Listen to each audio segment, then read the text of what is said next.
유순한 대답은 분노를 시게 하여도 과격한 말은 노를 격동하느니라. 지혜 있는 자의 혀는 지식을 선히 베풀고 미련한 자의 입은 미련한 것을 쏟느니라. 여호와의 눈은 어디서든지 악인과 선인을 감찰하시느니라. 온순한 혀는 곧 생명나무이지만 패역한 혀는 마음을 상하게 하느니라. 아비의 훈계를 없이 여기는 자는 미련한 자요 경계를 받는 자는 슬기를 얻을 자니라. 의인의 집에는 많은 보물이 있어도 악인의 소득은 고통이 되느니라. 지혜로운 자의 입술은 지식을 전파하여도 미련한 자의 마음은 정함이 없느니라. 악인의 제사는 여호와께서 미워하셔도 정직한 자의 기도는 그가 기뻐하시느니라. 악인의 길은 여호와께서 미워하셔도 공의를 따라가는 자는 그가 사랑하시느니라. 도를 배반하는 자는 엄한 징계를 받을 것이요 견책을 싫어하는 자는 죽을 것이니라. 스올과 아바돈도 여호와의 앞에 드러나거든 하물며 사람의 마음이리요 거만한 자는 견책받기를 좋아하지 아니하며 지혜 있는 자에게로 가지도 아니하느니라. 마음의 즐거움은 얼굴을 빛나게 하여도 마음의 근심은 심령을 상하게 하느니라. 명철한 자의 마음은 지식을 요구하고 미련한 자의 입은 미련한 것을 즐기느니라. 고난받는 자는 그날이 다 험악하나 마음이 즐거운 자는 항상 잔치하느니라. 아멘. 오늘 우리에게 주시는 이 잠언의 말씀은 먼저는 말에 관한 것입니다. 말은 우리 그리스도인에게 있어서는 매우 중요한 것입니다. 왜냐하면 우리의 입술에 말에는 권세가 있기 때문입니다. 여러분, 하나님께서 이 세상을 창조하실 때 무엇으로 창조하셨습니까? 네, 말씀으로 창조하셨습니다. 빛이 있으라 말씀하시니 빛이 생겼고, 또 그 물 가운데서 궁창이 있어 물과 물을 나뉘라 말씀하시니까 말씀하신 그대로 되어집니다.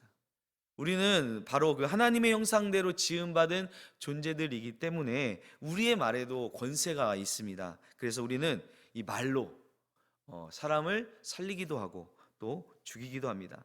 말이 이렇게 중요하고 권세가 있지만 또 성경에 보니까 쉽게 제어할 수 없는 것이 또 말입니다. 오늘 우리가 이 잠언의 말씀을 통해서 우리 입술의 말이 우리의 삶에 어떠한 영향을 미치는지를 함께 눈여겨보고, 또 어떻게 하면은 말을 잘할 수 있을까? 우리의 말이 사람을 살리는 말이 될 수 있을까? 하나님 기뻐하시는 창조의 말을 할 수 있을까? 이것을 좀 우리가 함께 생각해 보며 또 그런 말을 하는 저와 여러분 되기를 축원합니다. 1절 말씀입니다. 유순한 대답은 분노를 시게 하여도 가격한 말은 노를 격동하느니라.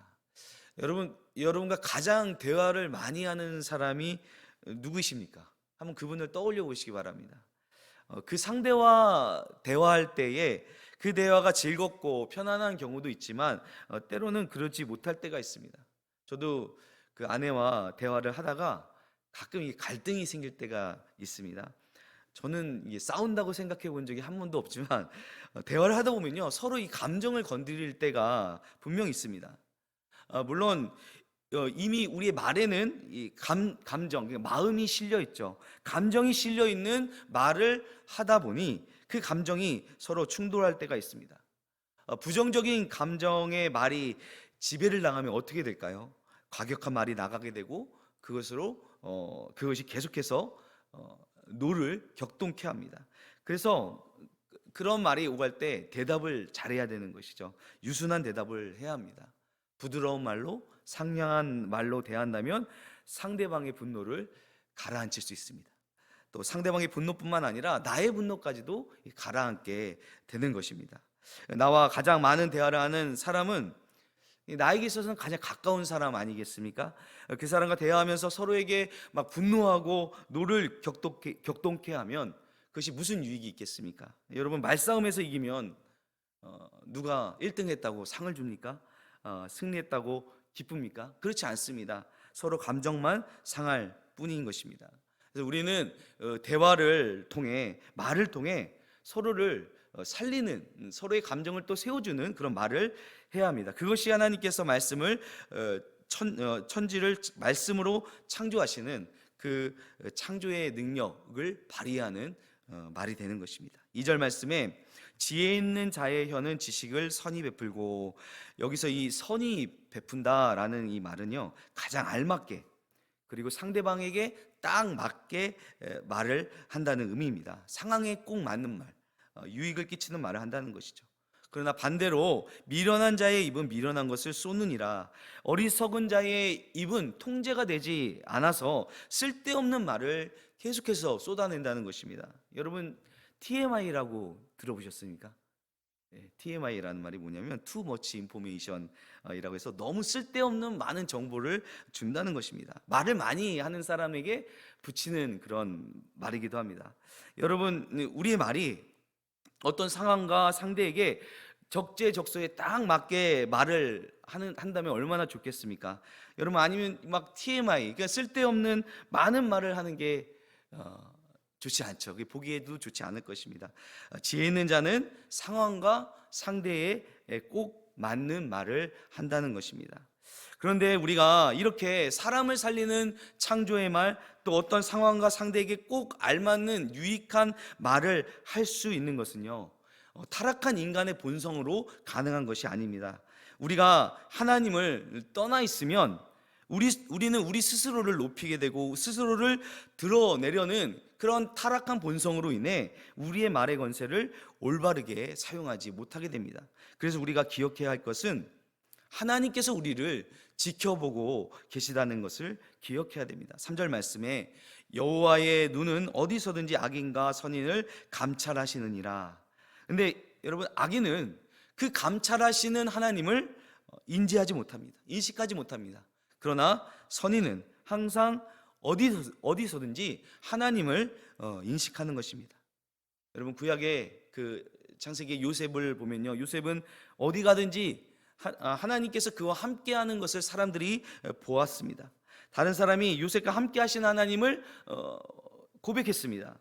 그렇다는 것은 요셉이 어디에 있든지 또 언제든지 하나님께서 나와 함께 하고 계심을 인지하고 인정하고 있었다는 것이죠. 아무도 보는 이가 없는 곳에서도 하나님께서 나를 보고 계시고 나와 함께 계시다는 믿음이 있었기 때문에 사람들이 그와 함께 하시는 하나님을 볼 수 있었던 것입니다. 이제 4절 말씀 보시면 온순한 혀는 곧 생명나무이지만 패역한 혀는 마음을 상하게 하느니라. 여러분, 여기서 이 온순한이란 이 단어의 어근을 보면요, 라파라는 히브리어입니다. 여러분, 라파라는 말 들어보셨죠? 여호와 라파, 무슨 의미입니까? 치료하시는 하나님이란 뜻이죠. 온순한 혀, 우리의 말이 사람을 치료할 수 있다는 것입니다. 사람을 살릴 수 있는 말을 할 수 있다는 것입니다. 하지만 패역한 혀는 마음을 상하게 합니다. 패역한 혀는 무엇일까요?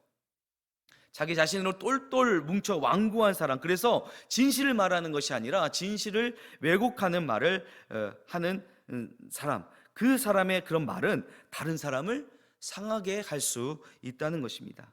5절에 아비의 훈계를 업심 여기는 자는 미련한 자요 경계를 받는 자는 슬기를 얻는 자니라. 또 10절과 12절 말씀을 보게 되면 도를 배반하는 자는 엄한 징계를 받을 것이요 견책을 싫어하는 자는 죽을 것이니라. 12절에 거만한 자는 견책받기를 좋아하지 아니하며 지혜 있는 자에게로 가지도 아니하느니라. 이 세 구절이 비슷한 내용을 담고 있습니다.